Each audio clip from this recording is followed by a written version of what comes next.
ইলিশ মাছের লেজ ভর্তা খাওয়ার লেগা আপনাগো আর মাওঘাটে যাওয়ার কোনো প্রয়োজন নাই। আপনারা চাইলেই বাসায় এই রকমের ইলিশ মাছের লেজ ভর্তা বানাই খাইতে পারেন। সেই জন্য আমি নিয়ে নিছি 3টা ইলিশ মাছের লেজ। এবার এটাকে নুন, হলুদ, মরিচের গুঁড়া দিয়া ভালোভাবে মাখাইয়ে নিতে হইবে। ভালোভাবে মাখাইয়ে নেওয়া হয়ে গেছে।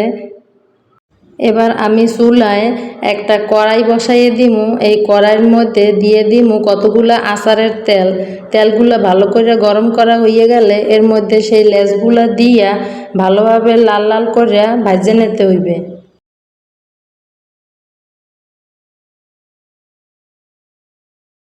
আস্তে আস্তে হালকা হালকা জাল দিয়া ভাজতে হইবে যেন ভিতরটা মুসমুসে হয়ে যায়। ভালোভাবে ভাজা হয়ে গেলে এবার এর মধ্যে দিয়ে দিতে হইবে কতগুলা পেঁয়াজ। মনে রাখবেন ওই একই তেলের মধ্যে পেঁয়াজগুলা দিয়ে ভাজতে হইবে, তাইলে ঘ্রাণটাও অনেক সুন্দর হইবে, খাইতেও অনেক মজা হইবে। দেখেন আমার পেঁয়াজগুলা লাল লাল করে ভাজা প্রায় হয়ে গেছে। ফাঁকে ফাঁকে মাছগুলারেও একটু উল্টাই পাল্টাইয়ে দিতে হইবে যাতে মাছগুলো আবার পুড়ে না যায়। আর এই ফাঁকে আপনাদের একটু বলতে চাই, প্লিজ আমার ভিডিওটা যদি ভালো লেগে থাকে আমার ভিডিওটা একটু সাবস্ক্রাইব করে দিবেন, লাইক কমেন্ট শেয়ার দিতে কিন্তু ভুলবেন না। দেখুন আমার পেঁয়াজটা লাল লাল করে ভাজা হয়ে গেছে। এবার এর মধ্যে দিয়ে দিমু 3টা আস্ত শুকনো মরিচ, যেটার ওই তেলের মধ্যে উল্টাইয়া পাল্টাইয়া লাইড়ে সাইড়ে লাল লাল করে ভাজে নিতে হইবে। ভাজা হইয়া গেলে এইবার এই পেঁচলাটা দিয়া মাছগুলারও একটু চাইপে চাইপে ভাঙ্গে নিতে হইবে যেন মাছগুলার ভিতরে তেলটা ঢুইকা মাছগুলো আরও ভালো করে ভাজা হইয়া যায়।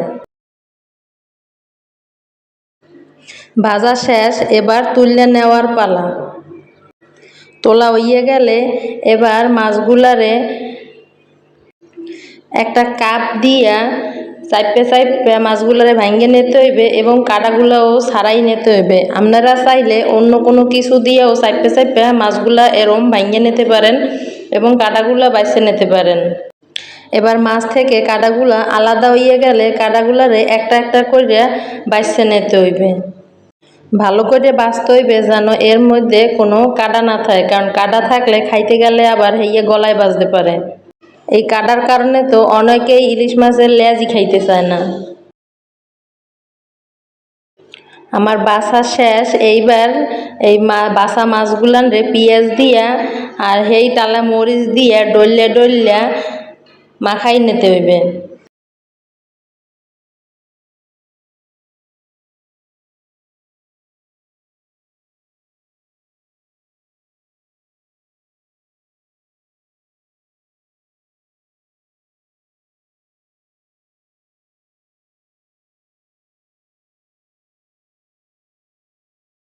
এবার এই মাখানো মরিচ আর পেঁয়াজের লগে মাছগুলারে ভালো করে মাখাই জোকাইয়ে লইতে হইবে।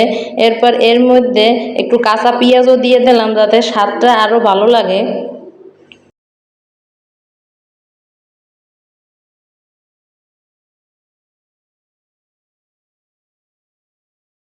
তারপর এর মধ্যে একটু সরিষার তেল দিয়ে দিলাম, সেই আচারের তেল। আপনারা চাইলে সরিষার তেলও দিতে পারেন। এই দেখেন আমার ফাইনাল লুক।